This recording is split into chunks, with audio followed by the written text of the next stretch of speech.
Assalamu alaikum students, this is the second part of 29th lecture of analytical number theory. Last lecture में हमने बहुत important topic discuss करना start किया था, जिस quadratic reciprocity law और इस quadratic residues, उसका हमने थोड़ा introduction बुक से पढ़ा था, जैसे theory of numbers की बुक से हमने introduction to theory of numbers की बुक से पढ़ा था। दोबारा हम एलिमेंट्री थ्योरी ऑफ नंबर्स जो सी वाई हसियांग की हमारे पास बुक है, उससे हम लास्ट लेक्चर्स भी पढ़ रहे थे। सिर्फ ये थोड़ा सा लेक्चर हमने उधर से लिया था, तो हम इसको दोबारा क्वाड्रेटिक रेसिड्यूज को in congruence of second degree in one unknown को पढ़ते हैं यहाँ से। From the previous chapter, we know that the general congruences of second degree can be reduced to solving the congruences of second degree with prime modulo. तो इसको खास तौर पे हमने रीड भी किया। The general congruences of second degree in one unknown with prime modulo p can be written as x square is congruent to a mod p does not divides a. If one has solution, then A is the remainder of some square.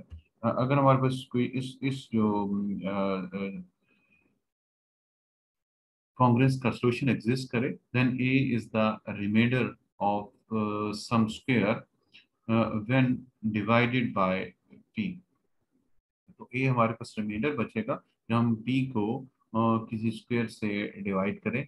Thus we see that A is the quadratic residue of P. हम कहते हैं कि A हमारे पास quadratic residue है, residue है of P का quadratic residue है। और अगर हमारे पास सॉल्यूशन एग्जिस्ट ना करे, otherwise A is called the quadratic non residue of P.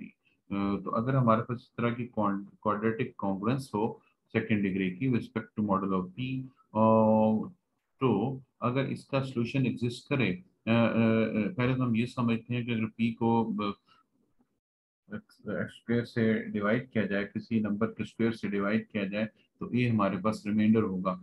इसको हम कहते हैं, तो ये को हम क्वाड्रेटिक रेजिड्यू ऑफ पी बोलेंगे अगर इक्वेशन का सॉल्यूशन एग्जिस्ट करता है। और अगर हमारे पास सॉल्यूशन एग्जिस्ट नहीं करता, हम ए को हम quadratic non residue of P बोलेंगे। तो this is the definition of quadratic residue. Hence, in the reduced system of P, there are two classes. One is quadratic residue of P and the other is quadratic non-residue of P.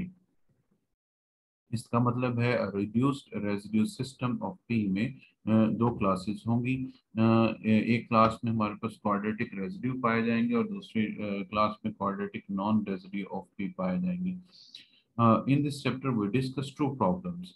दो problems को discuss करेंगे। The first problem to discuss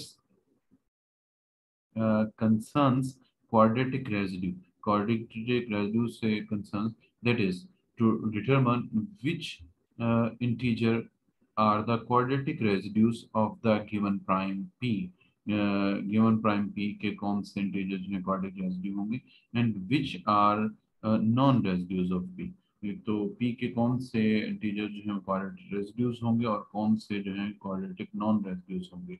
Also for a given integer a, which are the primes, uh, which are the primes, कौन से primes हैं। it is a quadratic residue of, यानी कि अगर कोई इंटीजर a दिया गया हो तो कौन से प्राइम्स हैं जिनका a क्वाड्रेटिक रेजिड्यू होगा।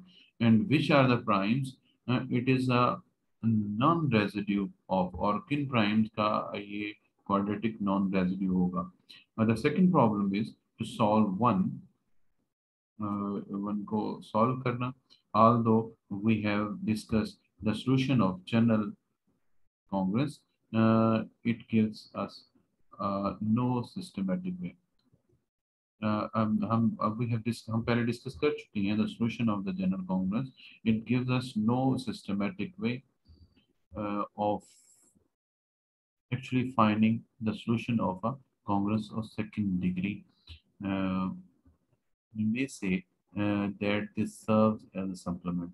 तो जैसे कि हम पहले क्योंकि हम डिस्कस कर चुके हैं तो systematic way general Congress of second degree को सॉल्व करने का अवेलेबल नहीं है, तो हम सोल्यूशन भी डिस्कस करेंगे इसका। तो जैसे प्रॉब्लम का पहले पार्ट में हम देखते हैं कि पी के कौन से इंटीजर्स हैं जो क्वाड्रेटिक रेसिड्यूज हैं और कौन से क्वाड्रेटिक नॉन रेसिड्यूज, ये हमारे लिए ज़्यादा इंपॉर्टेंट है। एंड देन कि एक इंटीजर के हम देखते हैं कौन से प्राइम्स का ये क्वाड्रेटिक रेसिड्यू है और कौन से प्राइम का ये क्वाड्रेटिक नॉन रेसिड्यू है, और देन सॉल्यूशन ऑफ वन जो ऊपर हमने क्वाड्रेटिक कॉन्ग्रेंस लिखी है उसका की डिस्कशन है। तो इसमें कुछ प्रॉपर्टीज हैं, जैसे एलिमेंट्री प्रॉपर्टीज डिस्कस कीजिए। The general Congress of second degree in one unknown with prime modulo p is given by this is modulo p.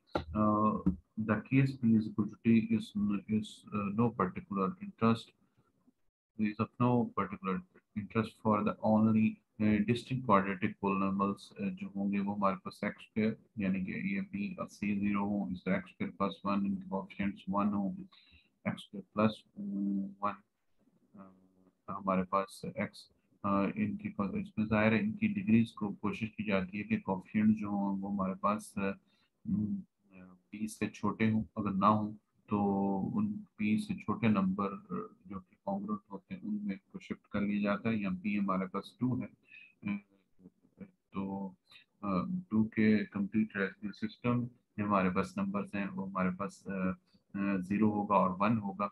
तो देखते हैं कि हमारे पास इनमें से ये नंबर्स किसके कॉन्ग्रुएंट है with respect to model of P, zero और वन में से। तो उनके साथ इनको शिफ्ट किया जा सकता है, तो ये हमारे पास डिस्ट्रिक्ट पोलिनोमियल्स यहाँ पे अवेलेबल होंगे। And the solutions of the corresponding congruences can be given explicitly, इनको easily solve किया जा सकता है। तो we may as well restrict our attention to p not equal to 2, इसलिए हम अपनी डिस्कशन में पी को टू नहीं रखेंगे। That is P is an odd prime, तो जितने प्राइम्स होते हैं उसमें एक ही इवन प्राइम होता है वो टू होता है, बाकी ऑड प्राइम होते हैं। Since a P greatest common divisor is one, we have an integer a dash such that a dash product is congruent to 1। ये हम पीछे रिजल्ट अगर आप कॉन्ग्रेसेस में पढ़े तो हम जानते हैं कि अगर ए पी का ग्रेटेस्ट कॉमन डिवाइजर 1 हो तो हमारे पास एक ए डैश इंटीजर एग्जिस्ट करेगा, a dash congruent to 1 mod p होगा। Multiplying both sides by a dash we get, इसको ए डैश से दोनों तरफ मल्टीप्लाई कर देंगे तो यहाँ पे ए डैश ए आ जाएगा और ए डैश कॉन्ग्रुएंट टू 1 है, 1 आ जाएगा, ए डैश आ जाएगा। If a dash B is not even we may write a dash plus P को यानी उसमें उसमें ऐड कर देते हैं तो ये इवन नंबर हमारे पास टू बी वन बन जाता है। ये वैल्यूज हम यहाँ पे पुट कर दें, ये X square to B one यहाँ पे बी वन होगा, प्लस इसको ए डैश सी को हम सी वन बोल देते हैं मॉडल ऑफ पी। और यहाँ हम इसको लिख सकते हैं X plus B one square, मैं इसको बोल देते X square plus two B one X और प्लस बी वन स्क्वायर हमारे पास आ जाएगा। तो यही इक्वेशन लिखी जा रही है। सी हमारे पास जो है सी वन, सी यहाँ सी वन है, सी वन उधर जाके माइनस हो जाएगा और बी वन का स्क्वायर हम दोनों साइड पे एक्चुअली ऐड कर देते हैं, इधर भी और इधर भी। और अगर बी वन का स्क्वायर दोनों साइड पे ऐड करें तो एक्स प्लस बी वन का स्क्वायर बन जाएगा congruent to B one square minus c. मैं अगेन रिपीट कर रहा हूँ कि यहाँ पे सी वन होगा mod p, that is to say the general congruence of second degree in one unknown with prime modulo can be reduced to the form of one। तो एक जनरल ये सारा ये बताया जाता है कि हम जनरल जो हमारा सेकंड डिग्री की कॉन्ग्रुएंस है लाइक दैट इसको हम रिड्यूस कर सकते हैं इस फॉर्म में X with congruent to a mod P, इसमें प्रोड्यूस कर सकते हैं। ये बिल्कुल आप देखें तो वही शेप है इसकी, सॉरी टर्म्स का एक का स्क्वायर है कॉन्ग्रुएंट टू ये एक की जगह B one square minus C आ रहा है, सी वन आ रहा है respect to modulo P. The prime modulo can be reduced to the form of 1 since when A is congruent to 0 mod P, the solution of when A, जब A congruent to 0 mod P हो, the solution of 1 is होगा X congruent to 0 mod P. That is a that is a very simple case, and we may also have to suppose कि P जो है वो divide नहीं करता A को. यह इम्पोर्टेंट है, वो एक रिमार्क है.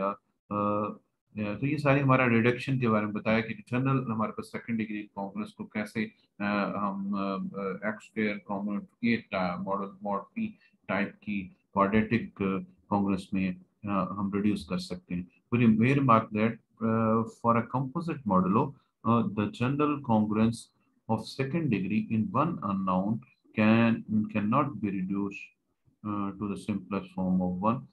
तो ये तो तब था कि जब हमारे पास प्राइम मॉडल हो. अगर कंपोजिट मॉडल हो तो हम इसको इस सिंपलेस्ट फॉर्म वन में हो सकता है रिड्यूस ना कर सकें. वी और मे नॉट है इसमें केस.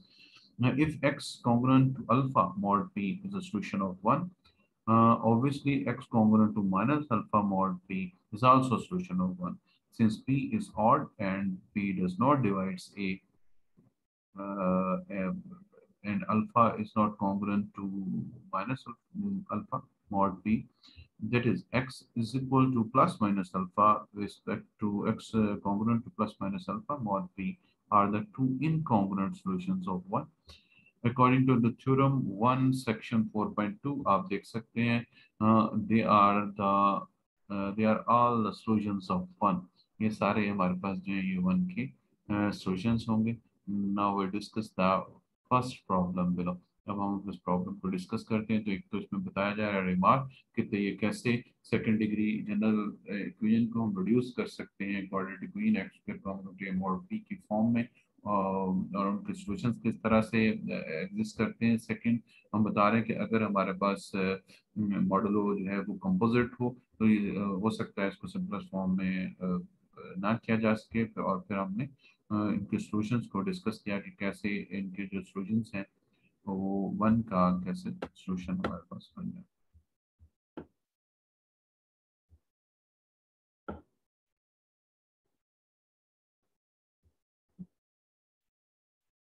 तो इसके थर्ड पार्ट में हम डिस्कस करेंगे इसकी मजीद प्रॉपर्टीज क्वाड्रेटिक.